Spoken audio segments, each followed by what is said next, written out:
What's up, class? Welcome back. I'm looking forward to working with you all as we explore Photopea. So, if you don't know what Photopea is a software that works exactly like Photoshop. It actually is able to read Photoshop documents. So, if you cannot access Photoshop, you have the ability to use Photopea as a free web platform. So we're going to just jump right in because we got a lot to cover in a little bit of time.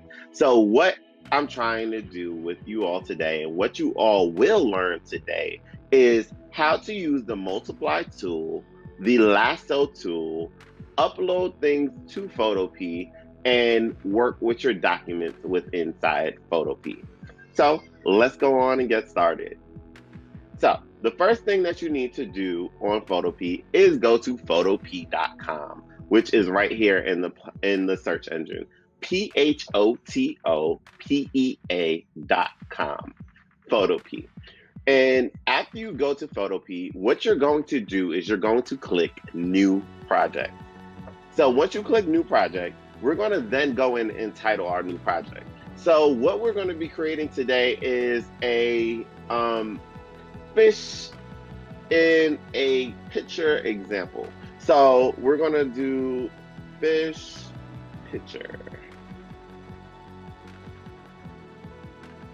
Now you can title yours anything. I prefer that you have your name in your title so that your document has your name to it. And then we're going to go down. So as you can see here, DPI just means dots per inch. I just tip a trick to the trade. I always choose to do 300 DPI because it gives me more dots per inch. That means that I can now blow up my image a little bit bigger and it won't get pixelated. So I'm going to shift and I'm going to go in and put 300 rather than 72. And then we have underneath there, it gives you templates and size templates for your frames. We're going to look at this. It says social media. So you have the social media template. So if you're needing to create a graphic for Instagram, if you're needing to create a graphic for Facebook, this would be a great tool for you to go in, create your graphics for YouTube, and be able to just put it up in there. So we want to make sure that we use these tools and we use these graphics so that we can get them done the way they need to be.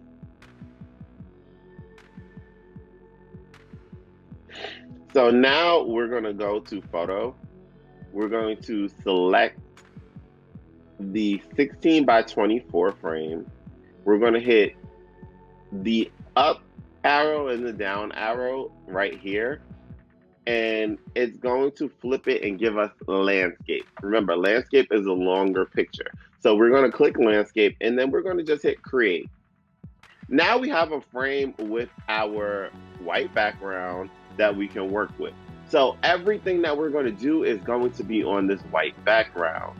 So as we go out and as we go forward, we're going to be using this white background to be able to generate all our work on there in layers. So what might a layer be? Good question. A layer is just something that we do. So it's imagine making a sandwich.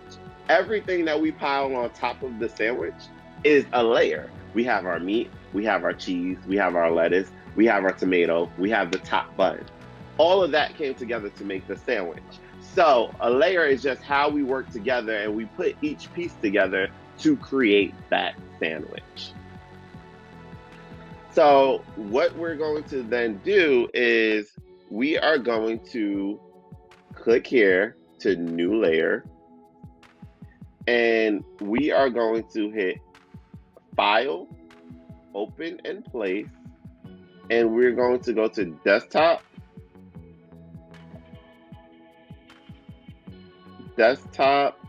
and we are going to go to digital art project, Goldfish, and then we're going to click juice picture and then we'll open. So now I have my juice picture that opened in its own layer. So I didn't technically need that layer that I added, but it's good to know how to add a new layer. So now that I open my own document and it's in the juice picture layer, what I can now do is I can go in and I can begin to switch. I'm sorry, y'all. The battery on my camera died. So where we ended off was that we now place this juice picture.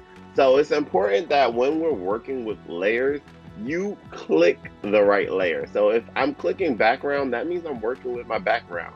When I click the eye, I'm now closing it off. So if I click the eye on the juice picture layer, I can no longer see it. So we don't want all this negative space in there because remember, we want to show the image to end up looking something along the lines of this. So it's going to take me now clicking the right layer right here. Then I'm going to click on the top transform controls.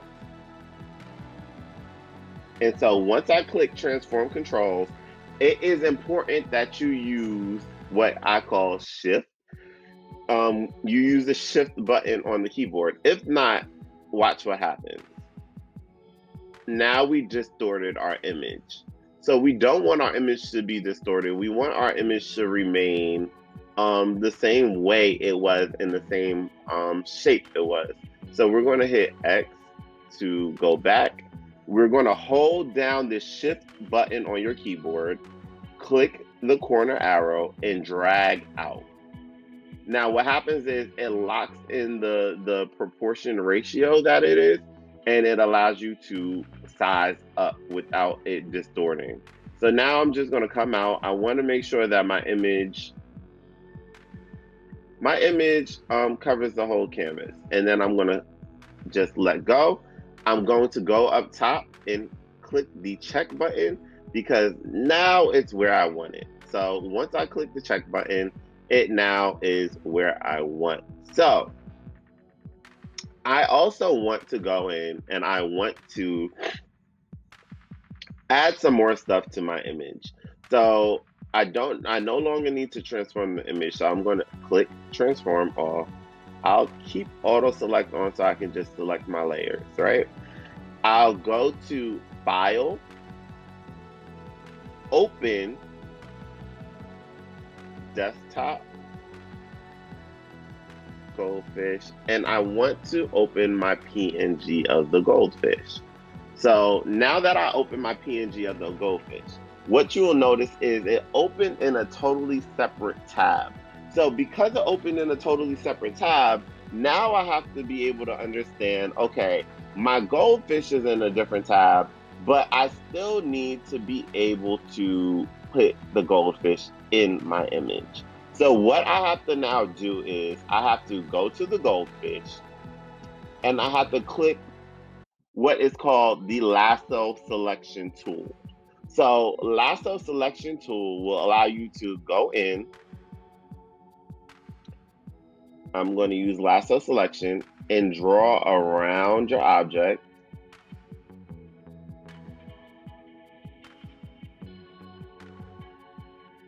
And now if you zoom closely, you can see a little line around them, right?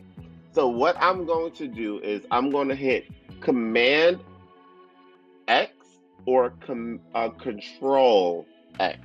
So on your computers, it's going to be Control X.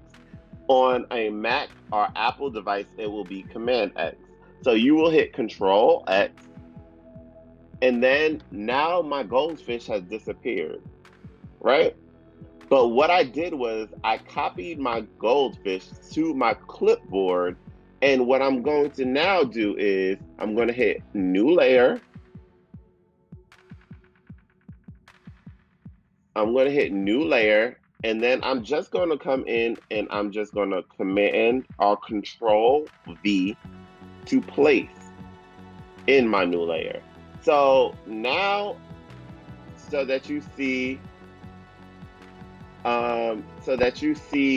it in one, you're just going to go here, and now you can't see it, but you're going to see here. But we want to make sure that we do what? We want to transform it so that it's a little bit bigger because we want to be able to see the goldfish, right? So we're going to hit transform control, hold down the shift button, drag out with shift is roughly the size that you want the goldfish to be in the container. This size is roughly good for me. I'll hit the check button at the top of the screen and I want to now click and drag him to where I want him to be. So my goldfish, I think he looks pretty good right here, so on and so forth. But the goldfish now just looks as if he's just sitting on the top of the image. He's not blended in, he's not matching. It doesn't look like he's inside of the container. Excuse me. So what it is that I need to do next is I need to make sure that I'm selecting the goldfish layer. I go up here to where it says under layers, where it says normal. We're going to click normal and we're going to click the button that says multiply. And what now it does is it matches and kind of multiplies between the two different pixels and allows the goldfish now to kind of seamlessly blend in behind what's going on and blend in. So as you can see, my goldfish, you can see what's going on with them. It almost looks like he's in there. He's a little more transparent, but we're gonna put him right here. And then one other thing that you can do to kind of like bring him a little bit further in is changing his opacity. So we're going to just go to opacity and just play around and see what happens when we bring him to 50% opacity. So 50% opacity, right? He looks like he's definitely in there, but he's a little too light for my liking. So I'm going to make sure I click the layer again, click opacity, and I'm going to just bring him up to somewhere around 75 works for me. 75, 76 works for me. So now I want to make sure that I add in the other fish in there, right?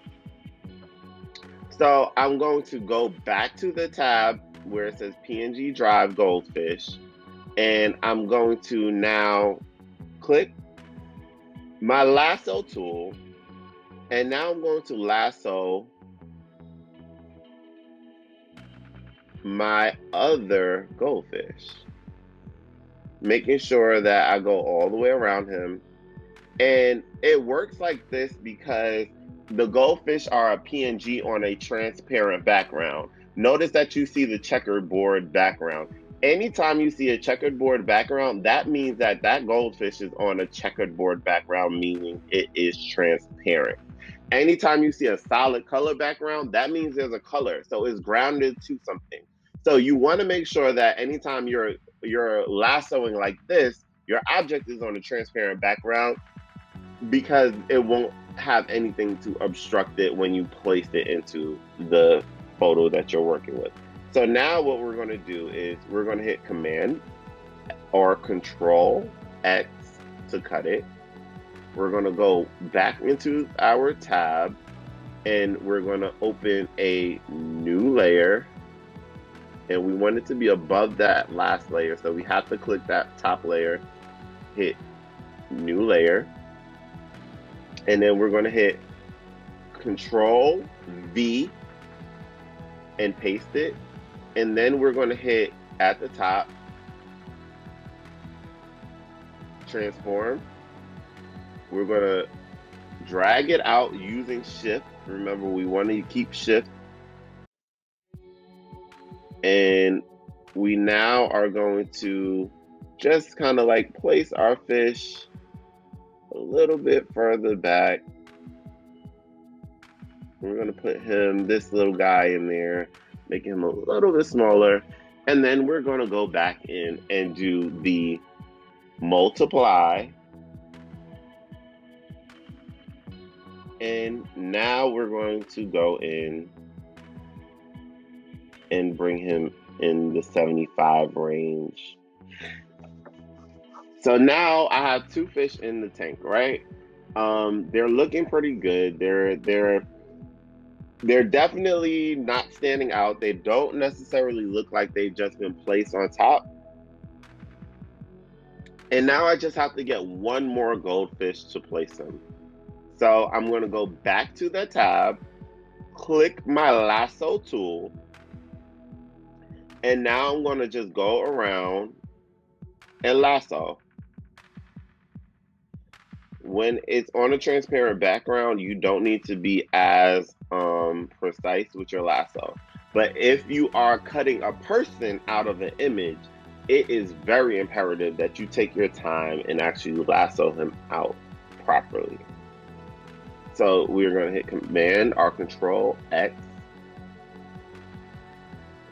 We're going to open a new layer, and we're going to hit Control or Command V, depending on what you have. If you have a Mac computer, an Apple computer, it will be Command V. If you have any kind of Windows Chromebook, it will be Control V. Now that we've pasted him, we're going to go up to the movement tool, the move tool, and we are going to hit Shift, and then we're going to begin to drag out.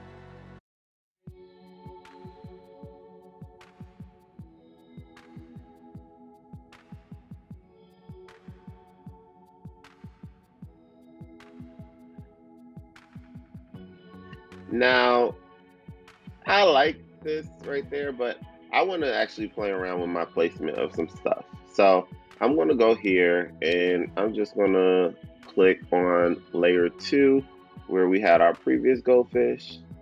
I'm going to bring him up somewhere in here.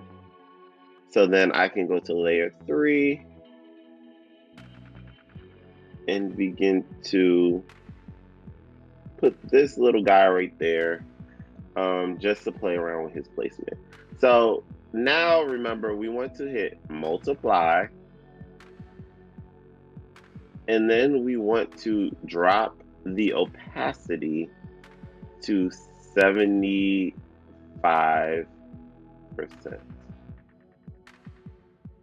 And now that we have it at 75%, we are predominantly done with our image. Now, one thing that every designer should know when they're working with design, right? You want to make sure all of your stuff is labeled. So we want to not only label, but we want to click the layer, double click on the word layer, and we're going to put Goldfish 1, Goldfish 2,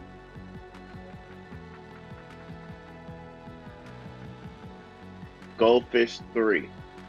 Now, above this, I want to create a folder for all my goldfish. So I want to hit the folder at the bottom of the screen. And then after I hit the folder, I want to title the folder Goldfish. And what I will do is I will then click one, hit Shift, click the second one, keep holding down Shift, click the third one, and now I will drag it all up to right here. So now all of them are located inside of this folder right here. So all my goldfish are in one folder. So if I hit this arrow right here, it drops down and I no longer see the goldfish. They're all grouped together in one folder. Now I can easily now press that button and all my goldfish now go away. So as you're working with it, please make sure that you are labeling. You're allowing yourself to label. You're showing yourself, and then you can also add color to your sections like this. You would just right click, and then you would just make it green. So now I know that my green label is my goldfish. My layer right here, I can make it blue, and so that now visually you can easily see what you're working with within your layers. And that is how you use the lasso tool. You drop and drag over an image into your work. You transform an image, and you use the multiply tool along with working with layers. So remember, all of this is necessary so that you can know how to do the foundations of being able to put into your work and have things begin to blend seamlessly so that your images work together as one. Remember, we always can tell when something is awkwardly photoshopped. So you want to be able to do the work of Photoshop to make sure that your images are put together well so that they don't look like terrible Photoshop jobs. Once we get to this phase where your project is pretty much predominantly done, I would like for you to put in your name somewhere along it using the text box right here, where you can just put your name on the document. But other than that, what you're going to make sure that you do is you're going to hit File, Export as JPEG. Once you export as JPEG, it's going to ask you all the different information. You don't have to touch any of this. You're going to hit Save, and then it's going to download to your computer. The other thing that you can do is you can save as PSD, which is a Photoshop document, and it will allow me to see what it is that you did and how it is that you use them as a Photoshop document. So I want you guys to make sure that you download both and upload them to your Google Drive folder. So that concludes our tutorial on how to use the multiply tool, how to use Photopea in the first tutorial on Photopea. So you guys will be using this. I am uploading all the documents to the folder so that you guys can try it out on your own and enjoy. And we'll be back at it again. Have a great one.